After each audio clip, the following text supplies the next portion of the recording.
The Dig Podcast Series 10, all about real lives, real moments. And we just want to give you, our listener, a heads up that we will be covering some sensitive topics. My wife Laura took him to the GP, said, his heart rate's quite low there. It turns out he had a condition called complete heart block. Laura went with him in the ambulance, and I remember crying in the car, thinking, it's difficult to tear down your own castle. There was no light at the end of the tunnel for the business. You either have to go big or get out. For me, that was difficult. It was probably the first major challenge that I had faced. It was still difficult in my late 20s to be losing my hair, and my eyebrows fell out and my beard fell out. The very purpose of our business is enhancing people's health and well-being, helping them feel great every day. That's an area that I feel that Linwoods have a role to play. Care has to move from hospitals into the community, and secondly, a switch of focus from sickness to prevention.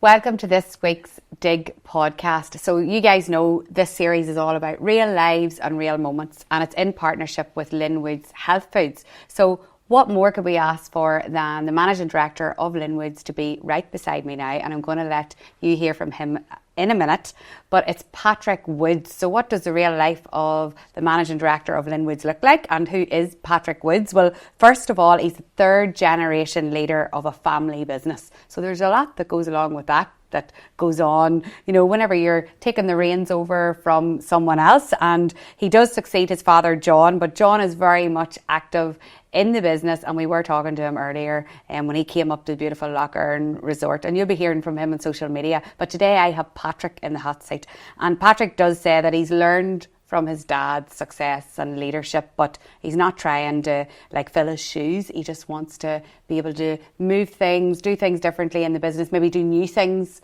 that perhaps have never been done before, and he's really excited about leading the team.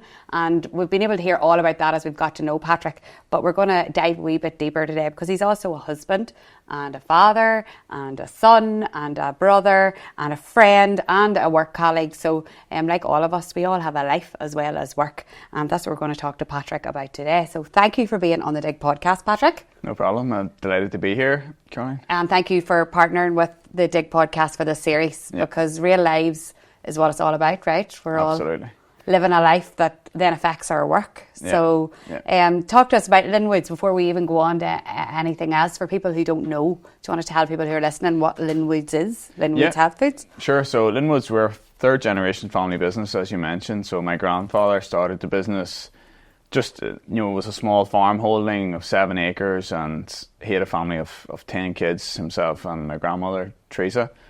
And he started to collect eggs around local farms and wholesale them onto egg packers, and developed a business from there. Built a local grocery store in the countryside along the side of the main Monaghan to Armagh Road, and started to sell groceries. Built a hardware store then to sell hardware to the local farmers and the community. And the business kind of developed from there. Now, unfortunately, he died quite young, at 42, and left, as I said, the 10 kids. The eldest was Genevieve, was 17 at the time, and she took on the running of this business with maybe 10 or 12 people employed. And Dad was 11 at that stage, and left school at 14 to work in the business. He has dyslexia, so he never enjoyed school, but felt he was treated with respect and as an adult at the shop. And I still call it the shop, even though it's there's a lot more to it than that. And so he worked from 14, and by the time he was 21, then he took over the reins of running the business. Developed it from that and expanded it. He done many things. And Dad's the typical entrepreneur. He ran lorries to Europe, into our continental transport. He built hay sheds. They had mushroom houses. He imported turf from the Republic of Ireland into Northern Ireland, and he tried all these things. And when one thing didn't work, he would find something else then. And one day it led him to start to import bread from the south into Northern Ireland for his own shop firstly, because there was no bread baked on a Sunday in Northern Ireland. So he brought the bread up on a Sunday and he had fresh bread on Monday morning, which was unique. Yes. Then somebody down the road asked, John, could you get me some of that bread? So he did, and built a business importing bread. He then expanded out and done it with milk as well. So he had fresh bread and fresh milk on a Monday morning, and built a business, a wholesale business. So people in Northern Ireland still talk about, Linwoods bread and milk and associate it, with that. So that business ran from probably the early 80s through until the late teens, 16, 17, when eventually it became non-viable to continue. So we had to divest out of those bakery and dairy sectors to allow us to focus on the health food business, which is what we are today. That, again, came out of Dad's entrepreneurial mind. He had a heart setback in 1994, had a heart bypass, and had to, start to look after himself better. And there's a catchy term now that we talk about lifestyle medicine, and that's something that we as a business now are very focused on. But in actual fact, that's what he was doing 30 years ago. Was the doctor in Tynan, obviously very forward thinking, prescribed him to walk 3 miles a day and to change his diet and his habits and his sleep, and you need to stop working 100 hours a week or you're going to be back here in 5 years' time looking at another heart operation. So Dad took that advice, that very sage advice, and really did transform his lifestyle and became really interested in his health and well-being, and that's where he discovered flaxseed and the health benefits of flaxseed. And then kind of a business grew out of that, it's doing good for me, I can do good for other people and help other people on their health journey. So that's the genesis of Linwoods. Does he ever talk about, to you, how hard it was to transition from the bakery and dairy to this? Like, that's letting a business kind of go. Obviously he knew it wasn't viable, as you say, but sometimes people stay in a business even when it's not viable. Yeah. Does he ever talk about that time, or you were part of it as well? I was very much a part of it, involved in those decisions. And I suppose we essentially had two separate businesses. The health foods was mostly international. 95% of the health foods was exported outside of Northern Ireland as such, and the bread and milk was more or less completely in Northern Ireland, with some milk being sold into ROI. So there were two separate businesses in essence, and one was doing well and the other wasn't. And yeah, of course, it's difficult to I suppose, as he used the term himself, tear down your own castle, something that he has built and put 30 years of his life into, to then turn around and say, actually, this isn't going to work anymore. But ultimately, it was only whenever he was fully satisfied that there was no light at the end of the tunnel for the business, either in bakery and dairy, which are very commodity driven, you either have to go big or get out. And we weren't prepared to go big. Well, we had this other thing which was a much more attractive business already going, and it made more sense to turn our focus to that. So that was it was a difficult transition and a difficult period. And once the decision was made, essentially Dad, he made the announcement to all of our team, which was really a difficult night, and I still recall that. But he got a standing applause when he told these 100 people that they were being made redundant, which I find quite bemusing. But I suppose it spoke of the respect which they had for him, that they knew there was no other way. If there was, John would have found it.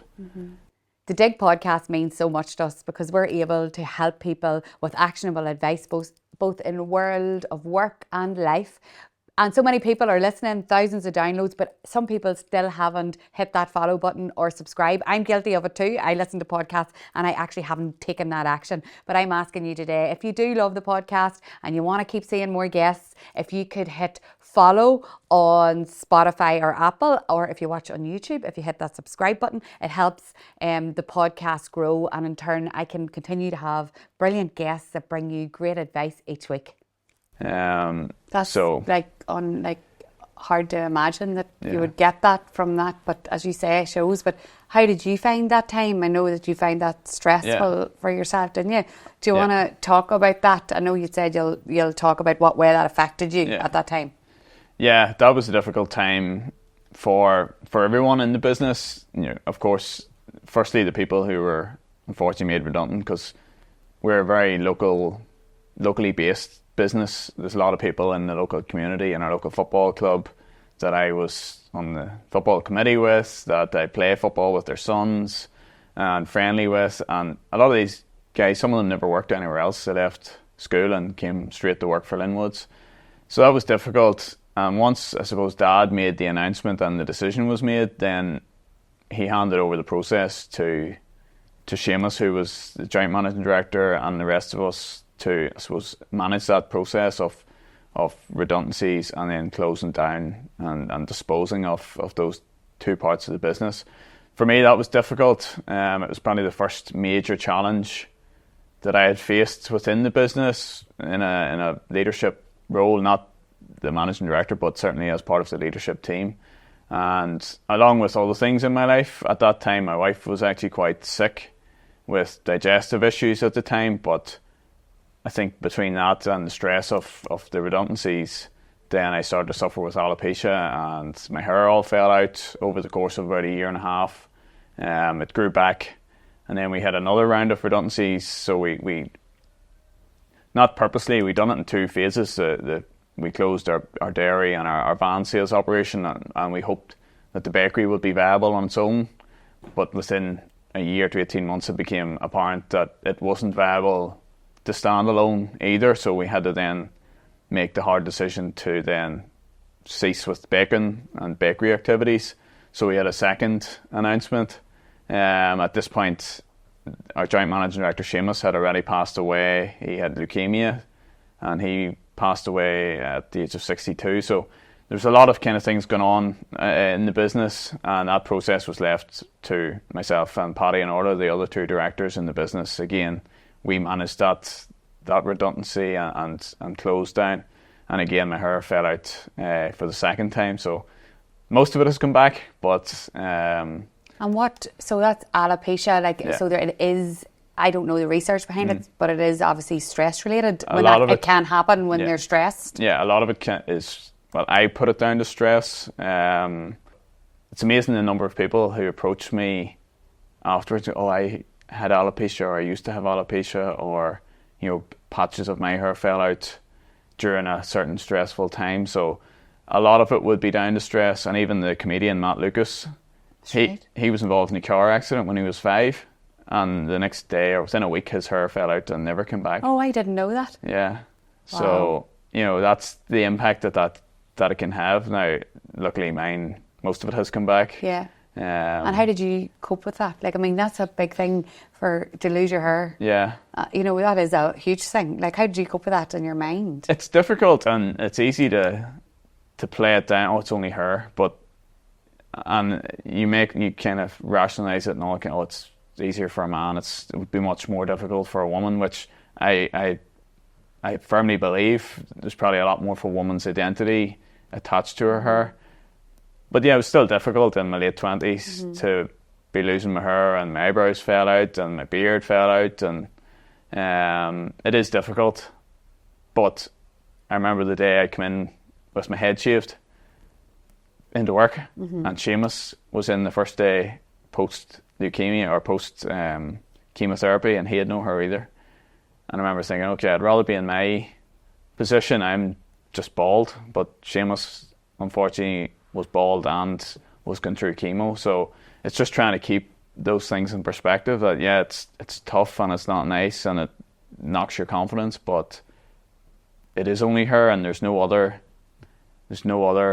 side effects or impingements on my life, day-to-day life. So it's just trying to keep that in perspective. Amazing the way your body reacts though to trauma or grief or stress or anything like that. Yeah. And good for that advice, for that outlook as well, to help you get through that, because there'll probably be people listening that have somebody in their family or them that have experienced that, and I know I have family members that has happened to, and it had a big impact on their psyche and everything. So it's so good of you to actually say that out loud and talk about it on the podcast, because it is a big topic and something that affects so many people. So look, that there's no denying that in a business there's stress all the time, right? Yeah. But also then you talked about your wife and you get married and then became a dad, which is obviously, you know, the highlight for us all, like, and for a lot of people is whenever the kids come along. So you have 2 kids, isn't that right? Yeah, I've got Aoife, who's turning 6 tomorrow, and then Rory. Happy birthday, Aoife, if you're listening. And then we have Rory, who is 1.5. Yes, and I know that you, again, like I suppose this is why this podcast is so important, because it's real life.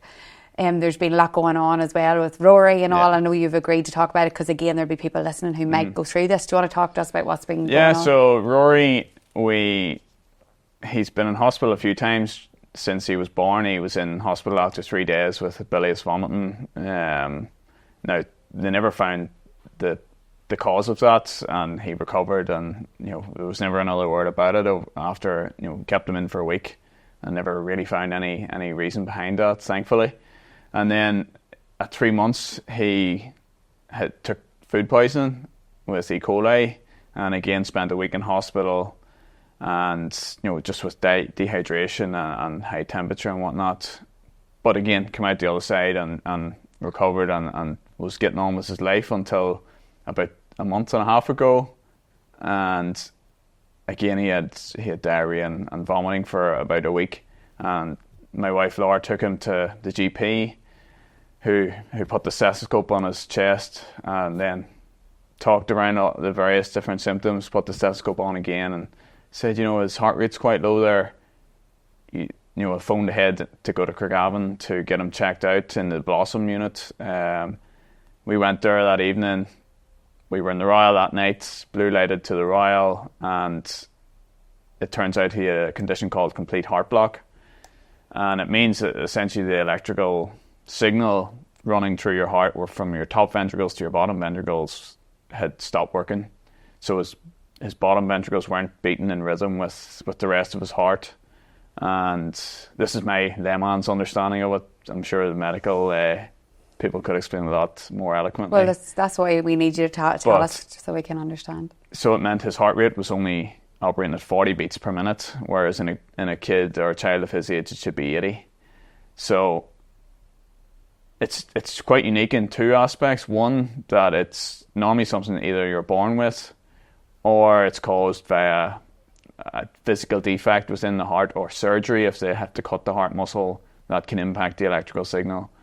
He said none of those things. His heart physically looks fine on ECGs and CAT scans and whatnot. So it's hard to explain how it has come on, because it wasn't picked up at 3 months or when he was in his 2 previous hospital stays. And secondly, how he clinically presents really well. He's normal size, he's full of energy and full of development. And, you know, we were completely unaware that there was anything wrong.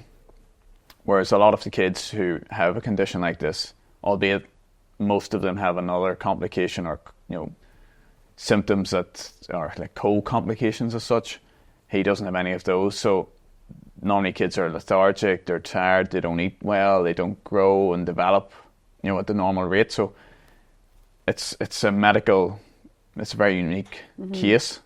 So we ended up then, he went to Crumlin in Dublin 3 weeks ago and had a pacemaker fitted, and thankfully everything was going well until Saturday there, when he had a high temperature and we had to spend another 2 nights in hospital just to be safe that it was nothing to do with his operation and his surgery. But thankfully since then everything has been going well and he's recovering and he's back. They said he might have more energy, which he didn't need, but no, it's great that he's on the road on the mend. And when you think of that GP, it was a GP that, you know, was detected that. Amazing too, the work they do on the ground. But I'm sure the fear in you and your wife was unreal. Like, what way did you cope with that? Like, I imagine I'd go into, you know, I don't know what I would do, but I mean, what do you do to gear, obviously? Yeah, it was definitely scary that first night, because I remember Laura went with him in the ambulance and I had to go to Asda to get him some baby grows and stuff. And I remember crying in the car thinking, will he ever wear these? You know, because we don't know how serious, and we just know the cardiac team in the Royal want to see him tonight, urgently. Now, once it became apparent, okay, he's not in any imminent danger or risk, the outcome of this will be a failure to thrive, is essentially what they talk about, where he won't maybe grow and he won't develop as normal with that low low heart rate. So at least that's now been corrected. But it's still scary when he's going for his operation, albeit in the scheme of heart operations, it's considered to be quite a straightforward and simple procedure. In Crumlin, they do 2 operations a day, a complicated one and then a simple one. And Rory's was the easy one that day. Okay. But it's still scary when it's your own child going under the knife and hoping that everything goes well. But yeah, it's one of them things that you find the strength somewhere to get through. And we're just taking a short little break in the Dig podcast to shine a light on our fantastic partner, Linwoods Health Foods. Great days start here. A simple, delicious and healthy way to start your day has just landed in Tesco. Linwoods Overnight Oats come in 3 delicious flavours: Strawberry Energy and Original Energy, which are bursting with B vitamins to ensure you get the most out of your day. Or Chocolate Protein, which is enriched with 11 grams of plant-based protein to support growth of muscle mass and keep your body performing at its peak. And it's super easy to prep. Just add milk and chill. You've got a creamy, nutritious breakfast waiting for you in the morning. Now available in Tesco, your local convenience stores, or online at linwoodshealthfoods.com. Great days start with Linwoods Overnight Oats, proud sponsors of the Dig podcast. And now back to our guest. And then how do you also be managing director of Linwoods when your life gets turned upside down like that? You know, that's hard too, isn't it? well, I suppose you don't. It's the short answer. I was missing in action probably for them 2 or 3 weeks. And you have to prioritise your kids and family come first in those instances. And I'm very fortunate that we've got a really, really good team around me that support me. And, you know, the ultimate, I suppose, compliment I can pay is I never got one phone call from anyone during that time. So all of the issues just got dealt with, and the work got done, and the business, you know, ran on ahead without me, which is good in a way. It means they maybe don't need me at all, but No, I suppose it's so. good in a way that it keeps going, and you know that's a massive compliment to the team that I have around me. Yeah. And you know, you've talked about family and how they come first, and they do for every one of us. We're only doing it for them, right? This is why we're working so hard. Yeah. But I know that you lost your mum, Winnie, last year. Yeah. And we were all very sorry to hear that. I remember hearing of her passing at the time. Yeah. But how has that affected you as well? Like, I don't even need to ask, because your mummy's your mummy. I know, I can't even imagine. But, you know, what has life been like then? Because I know she was like the focus of your family. Oh, yeah. Like, probably as with every mum, she's the heart of the household. And yeah, it's been difficult. It's tough to lose your mum. And I suppose I'm a bit more like my dad than I've realised over the last year. I'm a bit more like my dad than maybe either I cared to admit or realised. Dad's a very rational and logical person, and will always find a positive perspective on almost anything. And I have found myself probably trying to take that approach of, you know, trying to be thankful for the time that we did have with her. She was 76 when she passed away. She passed away, you know, in her sleep quietly, and it was a shock because it wasn't expected. I was actually on the road to Dublin Airport to go to Germany to a show that morning, so I wasn't expecting any kind of news like that. And yeah, it's just trying to pick you can dwell on the, you know, of course it's sad and it's difficult, but I try to take the positives out of the time that we did have. And you know, I remember she'd broke her leg in the August previous, so she was, you know, out of action for a number of months, and she was in a nursing home in the Moy recovering with the broken leg. And she says, I hope I never end up somewhere like this when I get older. You know, so I take a little comfort from that to go, well, she got her wish. She didn't want to end up in a nursing home with Alzheimer's or dementia. Now, it was tough on us losing her. Of course, you'd loved another few years with her, but I suppose you can't have it. You can't have it all roads. So you are like your daddy, because I was talking to him before we came in here, and he talked about a tunnel and how everybody's on a tunnel. And you probably heard him talk about this analogy before, and how you have to keep looking forward because you can't go back. Yeah. And you have to decide which way you're going to take, and also that you're a rational thinker, and you're right about your mum. And I suppose we all have to think about the time we've had with our, because for people listening that lose people, like people lose people every day, don't they? But that centre of your family and your mummy, like you've just been through a lot from what I've heard over the last while. But your dad's grounded you in those beliefs as well. And I think you build a layer of resilience as well, which I think is important over the years. And yes, losing my mum's probably the biggest thing to happen, and I know grief is different for everyone, and people grieve different, and it's not linear. It doesn't just start to decline or go away. It's, I personally feel I've coped with it quite well. Now I'm still kind of waiting for it maybe to hit me someday, and I'm sure it will at different points.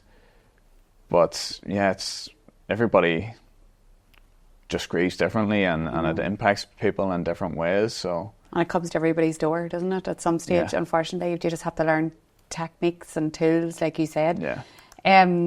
So we're touching on family, and we're dipping in and out of work, and work is so busy because you guys never stop innovating and planning and getting out there in front of others with your innovative ideas. And there's a big launch happening possibly when this podcast goes out. It's all timed in around the same time. So what's happening that we can let people know about? So you're right, work is busy, and it always is busy, but we're very lucky that it's busy in a way that we're in a positive way, that we're growing and we're expanding and developing as a business. Previously, I was very busy downscaling a business, which isn't pleasant. Now I have the pleasure of trying to grow this business, and yes, innovation is key for our business, and Dad's a very innovative person, and that seeps into the business right across from the whole team, and hopefully a wee bit rubbed off on me too. So we have developed our overnight oat product for a healthy, tasty and convenient breakfast, and that was launched last November into some of the local stores around Northern Ireland, and we've now got our first listing in Tesco Northern Ireland, which is launching now in November. So that's probably our first big launch of the new overnight oat range, so we're really excited about that. Very excited. And how hard was it to convince your daddy to put cold oats in front of people? So whenever, it's interesting, there's a whole intergenerational dynamic. So Dad had probably developed flaxseed and our milled seed range for people like him and his people of his mindset, and maybe who are looking to manage conditions or just looking after their general health at an older stage in their life. Whereas I was making overnight oats every morning. Well, most mornings. Some mornings I forgot, or some mornings I couldn't be bothered making it. And there was another girl in our NPD team, Honor, who was doing the same. And we said we could do better than this. There has to be an easier way of making overnight oats and providing it for people in the morning. So probably the hardest task in the whole journey of overnight oats was convincing Dad to go and run with this project and to give it legs, to develop it on to the next stage of, right now we're going to design packaging, now we're going to actually try and launch this product. Can you remember what he said, or what did he say? People will never eat cold porridge, and that's just a generational thing, that he eats his warm porridge, and even going back to his mother, that cold oats will give you worms, is kind of and there might have been some truth in it back in the in the 40s and 50s, but no, it's a whole new generation of people. And personally, I made the overnight oats for me because I want to eat something that's healthy, that's tasty, and it's easy. I eat it in the office at 11 o'clock, and I don't have to start making porridge in the canteen.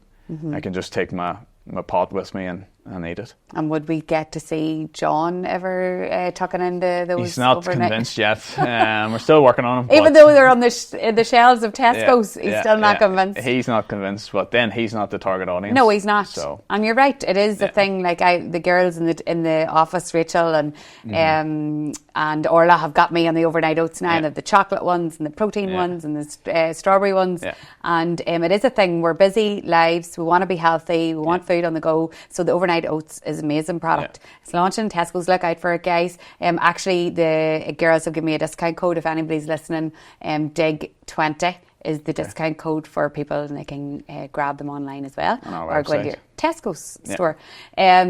So what's next for Linwoods? I know you're working on that. Is there anything else that we can look out for?